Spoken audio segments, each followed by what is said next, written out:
కేంద్ర మంత్రి Prahlad Joshi Tirumala TTD chairman BR నాయుడిని మర్యాదపూర్వకంగా కలిశారు. చైర్మన్ ఆయన పట్టు వస్త్రంతో సత్కరించి శ్రీవారి ప్రతిమను అందజేశారు.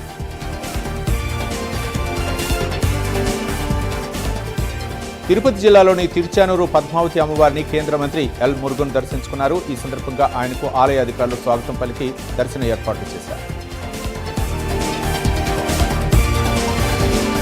పొగాకు రైతులకు కూటమి ప్రభుత్వం అండగా ఉంటుందని మంత్రి డాక్టర్ డోలా శ్రీ బాల వీరాంజనేయ స్వామి అన్నారు. కొండ పొగాకు వేలం కేంద్రాన్ని పరిశీలించి కిలో 200 రూపాయలు తగ్గకుండా కొనాలని సూచించారు.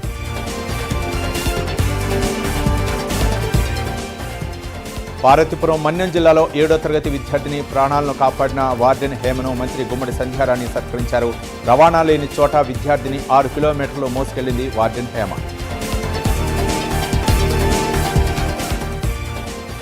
సెక్రటేరియట్లో ఫర్టిలిటీ సేవల విస్తరణపై మంత్రి దామోదర్ రాజనరసింహ సమీక్షా సమావేశం నిర్వహించారు. గాంధీ పేట్ల బ్రిడ్జ్లో 35,000 మందికి సేవలు అందినట్లు తెలిపారు. జిల్లాలోని ఫెర్టిలిటీ వైద్య సేవలు విస్తరించడంపై అధికారులకు మంత్రి దిశానిర్దేశం చేశారు.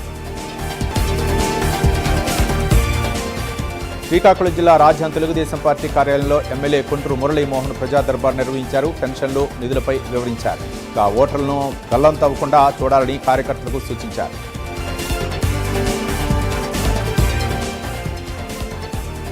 ఏలూరు జిల్లా కొయ్యలగూడెలో భారీ కార్ల ర్యాలీ నిర్వహించారు. ఈ కార్యక్రమంలో ఎమ్మెల్యే చిర్రి బాలరాజు పాల్గొన్నారు. పోలవరంలో పెత్తందారీ వ్యవస్థపై ఎమ్మెల్యే చిర్రి బాలరాజు తీవ్ర హెచ్చరికలు చేశారు.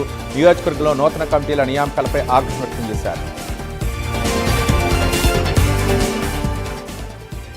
ఖైరతాబాద్ ఎమ్మెల్యే దానం నాగేంద్ర ఎన్నికల సంఘంపై మండిపడ్డారు. 10,000 ఓట్లు తొలగించారని బీజేపీ కనుసన్నల్లో ఈసీ పనిచేస్తుందని ఆరోపించారు. రాష్ట్ర ఎన్నికల అధికారి సుదర్శన్ రెడ్డికి ఫిర్యాదు చేస్తామన్నారు.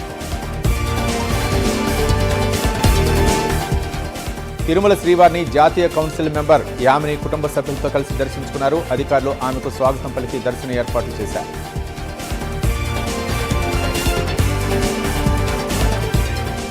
సంగారెడ్డి జిల్లా ఇస్నాపూర్లోని గణేష్ గడ్డలో వరసిద్ధి వినాయక దేవస్థానాన్ని మాజీ మంత్రి హరీష్ రావు సందర్శించారు.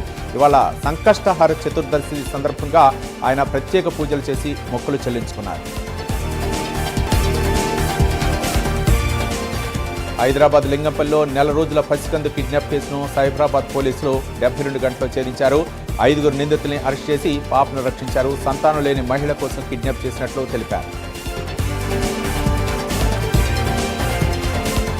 మార్కాపురం జిల్లా పుల్లల చెరువులో అంబటి శ్రీనివాసరెడ్డి అనే డ్రైవర్ మద్యం మత్తులో గుంతలో పడి మృతి చెందాడు. తీవ్ర గాయాలు, దాహం వల్ల మరణించినట్లు పోలీసులు తెలిపారు.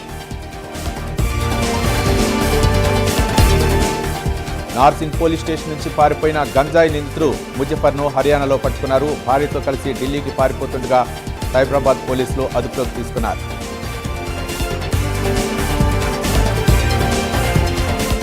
సికింద్రాబాద్ కంటోన్మెంట్లో ఓటరు జాబితా సవరణ పనులను ఎన్నికల అధికారి ఆర్వి కర్ణన్ పరిశీలించారు. బిఎల్ఓలు మార్గదర్శకాలు పాటించాలని ఆదేశించారు.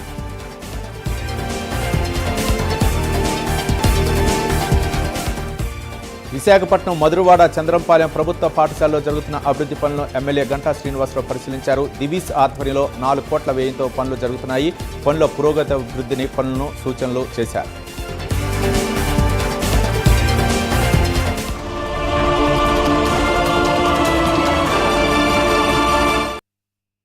Employment here 1400.